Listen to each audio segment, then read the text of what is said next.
queridos ouvintes do programa Vida Reformada, vocês que estão nos ouvindo através das emissoras AM e FM, para os nossos amigos que nos ouvem através dos podcasts que se espalham aí pela internet. Eu quero também mandar um abraço para todos vocês que estão nos acompanhando através do YouTube. Que Deus abençoe a todos vocês. Nós temos um programa hoje especial, está aqui conosco o pastor Jeremias Couto. Eu queria dar as boas-vindas. Seja bem-vindo, pastor.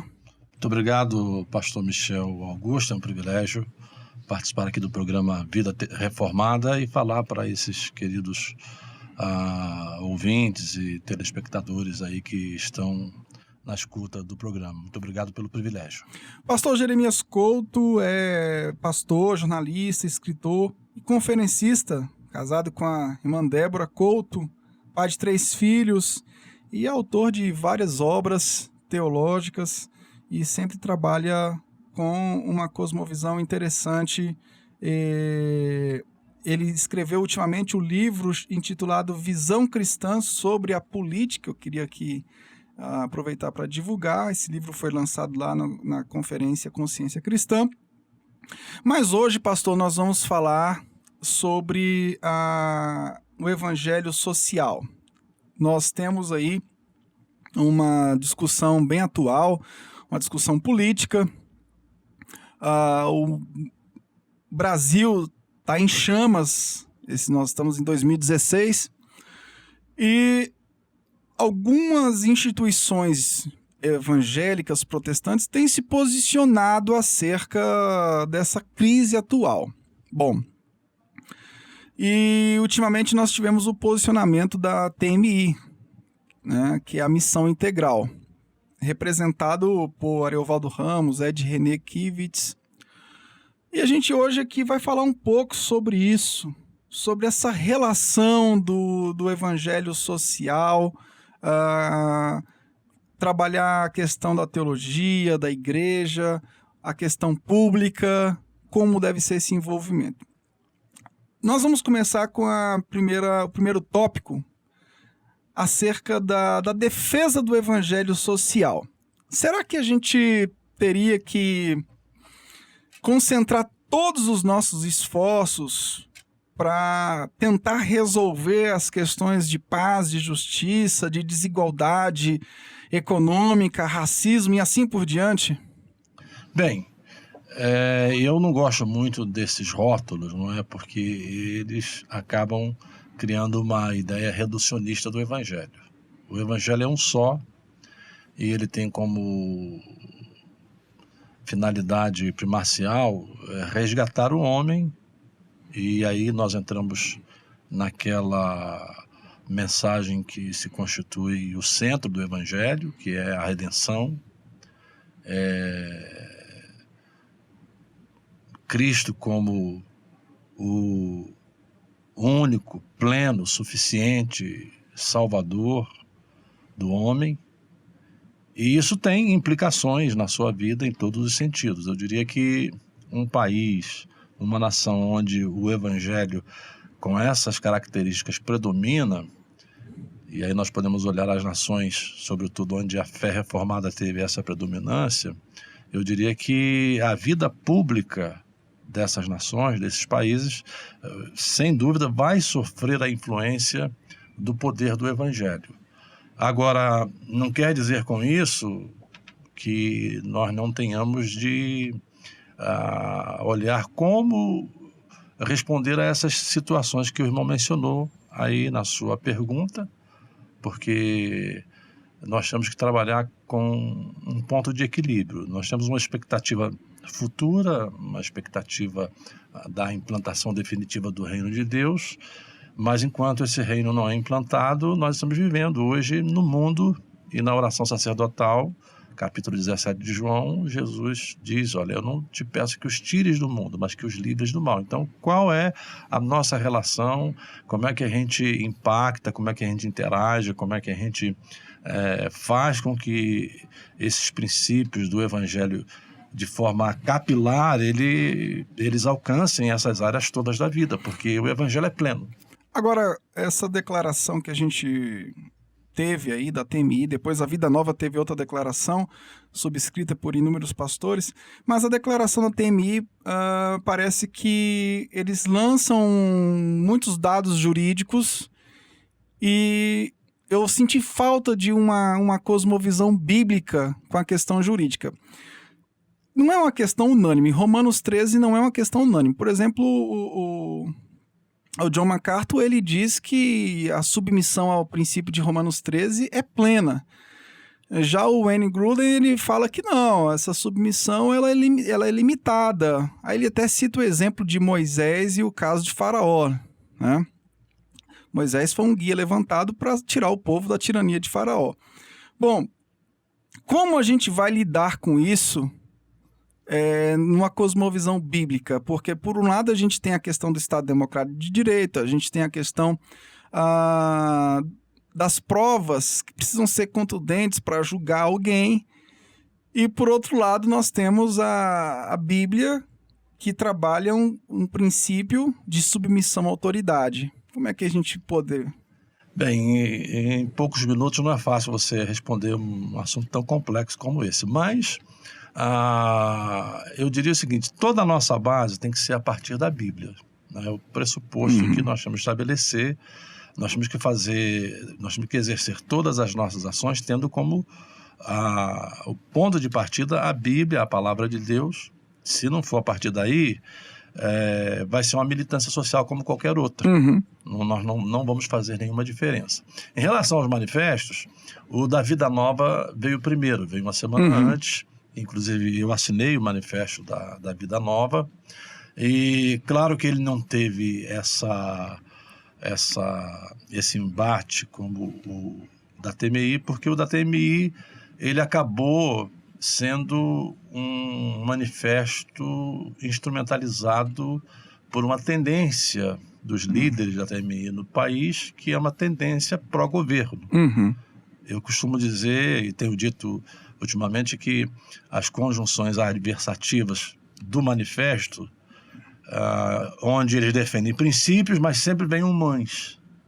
E esse mas é que torna o manifesto tendencioso, no sentido de fazer a defesa explícita do governo, não é? Fazer a defesa explícita de que digamos, estaria havendo arbitrariedade, etc., e atitude midiática e coisas do gênero, não é? Eu acho que um posicionamento nesse sentido ele tem que ser bíblico, teológico, sem instrumentalizar a teologia pela ideologia. A teologia não pode ser instrumentalizada pela ideologia, seja ela de esquerda, seja ela de direita, não importa. A teologia tem que ser teologia. Podemos usar o direito, mas desde que a base da fundamentação seja teológica, né? Seja teológica. E aí eu vou para Romanos capítulo 13, né? E eu me alinho com o Wayne Grudem, não é? Próprio Franklin Ferreira e outros, não é? Eu creio que a submissão ali é plena enquanto essa autoridade estiver exercendo os princípios que Deus estabeleceu para ela exercer. E ali eu entendo que nós temos o princípio da instituição, não em relação ao exercício dela. Se o exercício for mal, for equivocado, né, se essa autoridade estiver operando o mal, então ela precisa ser questionada, claro, dentro dos caminhos do Estado democrático. Sim. Nós estamos aqui, embora pode chegar um momento que se vai exigir uma postura, digamos, como a de Bonhoeffer lá na Alemanha, na época de Hitler, etc., Niemöller, né, que eles tiveram de ir para a linha de frente e para combater de uma forma assim, muito, muito vigorosa o regime de Hitler. Né? Agora, a questão o evangelho precisa avançar na esfera pública. Sem dúvida. Né? Agora, a gente não pode reduzir a nossa posição no tocante às questões de política pública em si. Parece que esse manifesto ele tem uma tendência de reduzir... Ele é reducionista, ele trata da questão apenas por um lado, quer dizer, o lado do viés político, do viés ideológico, né, da instrumentalização política da teologia, não pode ser assim, tem que ser o contrário. É a teologia que precisa instrumentalizar a política. Então é a partir daí que nós temos que ter essa infiltração em todos os segmentos sociais. Eu costumo dizer, e até defendo aqui nesse livro, não é? Esse é um princípio reformado, não é? Deus, ele tem o domínio sobre todo o universo. Tudo pertence a Deus. Não existe uma vida dicotômica para você. A soberania das esferas, né? Exatamente. Não existe uma vida dicotômica para você viver dentro das quatro paredes e lá fora você viver de uma outra forma em que Deus não interfere e que Deus não tem interesse. A sua vida é uma vida cristã para ser vivida em todas as dimensões. Então você tem que expressar isso aonde você estiver. Expressar de que forma? Aí vem os princípios éticos, não é? Que o grande resumo disso está ali no Sermão do Monte, né? Capítulos 5, 6 e 7 de Mateus. Nós temos o resumo, não é? E é a idealização do reino de Deus, e é a partir dessa idealização e desses princípios que marcam o reino de Deus é que nós temos que estabelecer a nossa forma de infiltração, de fermentação, digamos assim. Quer dizer, a gente não pode ser mais uma instituição. De forma alguma. A gente precisa um fermento que atinja todas as áreas do bolo, para usar uma expressão comum. O Miroslav Volf, ele exorta os cristãos a não serem nenhuma presença dominadora do mundo, porque isso aí é uma grande utopia, né? E também não ser uma voz que se cala, mas a gente precisa ser uma presença testemunhadora. Perfeito. Presença testemunhadora, presença, deixe-me usar esse termo que eu usei agora há pouco, presença fermentadora. Fermentadora. Isso não quer dizer, por exemplo, que nós vamos cristianizar o mundo. Sim. Não é? Cristianizar a cidade, mas a presença fermentadora ela vai influenciar, e o nosso grande calcanhar de Aquiles hoje como igreja é que nós nos tornamos presas das quatro paredes. Nós vivemos um retrocesso, um retorno no sentido mal de sair do mundo e viver numa espécie de apartheid, numa espécie de gueto, sem achar que temos de influenciar. Agora é interessante o que o Timothy Keller também fala, quando ele fala da relação do cristão com a cultura. Ele cita as teses do Niebuhr, né? E ele diz o seguinte, olha, as várias formas do cristão se relacionar com a cultura, com base nas citações de Niebuhr, são válidas. Mas ele traz uma ressalva em relação à perspectiva do cristão que quer transformar a cultura por inteiro. Ele diz, olha, essa perspectiva transformacionista é interessante, mas eu coloco algumas ressalvas. Não, e essas ressalvas são interessantes que elas sejam frisadas, porque você vai influenciar, você vai fermentar, mas você não vai cristianizar. Isso aí... Você pode até criar uma cultura cristã, mas não vai conseguir converter todo mundo. Converter, até porque se você for converter, você vai já contradizer até princípios defendidos pela própria reforma, né? Então você não vai, mas a influência, você percebe, embora hoje os Estados Unidos e outras nações, né, vivam essa cultura multifacetada, mas você vai perceber que as grandes universidades americanas, etc., elas foram implantadas a partir desses princípios da reforma, né? Os princípios de você estar no mundo, de você fermentar, de você estar presente, de você ser relevante, ou seja, como naquela obra que você mencionou ontem, quando conversávamos ontem à noite, né? A teologia se tornar pública, né? Mas sempre... voltando pro privado. Do privado, da base, né, que é a palavra de Deus, como diz Schaeffer, né? Nós temos que pressupor de início que a Bíblia é a palavra de Deus. Ela é a palavra revelada onde nós encontramos os princípios de vida para todas as áreas. Quer dizer, eu posso e devo ser um agente influenciador, agora eu preciso ir para fora e voltar. Perfeitamente. E eu preciso ir também com aquilo que eu tenho internamente, né? Não adianta eu diria que você tem de estar, né, não estando. Né? Seria uma expressão que eu usaria. Né? Tem de estar não estando. Estamos no mundo, mas não somos do mundo. Então, tem de estar não estando. E eu diria que hoje a grande dificuldade que a igreja enfrenta, até por esses péssimos exemplos aí do mundo político, né, é que nós estamos sendo afogados, né, nós estamos sendo jogados para a defensiva, né, e ao invés de a gente estar na linha de frente, porque o testemunho que essas pessoas dão não se coadunam com esses princípios que estamos aqui defendendo. Muito bem, pastor, nós vamos concluir. A gente queria lançar uma conclusão desafiadora, no sentido de que o manifesto da TMI não conseguiu trabalhar uma cosmovisão com a qual ela se propõe, né? Conseguiu criar uma polêmica, mas trabalhar uma cosmovisão, digamos, bíblica e teológica, eu acho que ela ficou, tenho certeza, ela ficou muito a dever.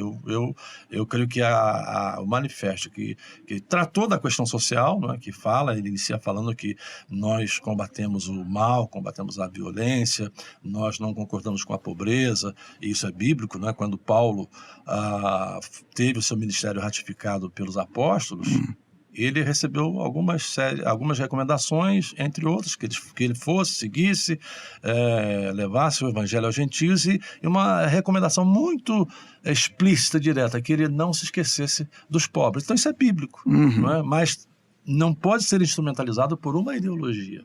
Tem de ser bíblico, partir da Bíblia, da teologia bíblica. Então, o manifesto da Vida Nova, ele é bíblico, teológico, trata dessas questões todas e responde a qual é o papel do cristão num quadro como esse, como estamos vivendo no Brasil. O mundo não precisa de mais uma instituição civil, no sentido de que nós já temos inúmeras instituições que dão respostas sociológicas, antropológicas. O mundo precisa que o cristão se manifeste e coloque a sua opinião. A partir da sua base. A partir da sua base. Muito bem. Pastor, nosso tempo acabou. É uma pena. A gente poderia ficar aqui umas 2 horas... Por aí, pelo menos. Batendo um papo teológico. Nós ficamos felizes com a sua presença aqui no programa Vida Reformada. Que Deus abençoe o senhor, a família, os projetos que são inúmeros. E volte sempre a Brasília. E quando voltar, passe aqui no programa Vida Reformada. Obrigado. Estaremos aqui, sem dúvida. Agradeço a gentileza de poder participar do programa. Gente, olha, fique com Deus. Nós chegamos ao fim de mais um programa Vida Reformada. É uma iniciativa da Faculdade Teológica Reformada de Brasília. Acesse nosso site www.ftrb.com.br. Um abraço. Tchau, tchau.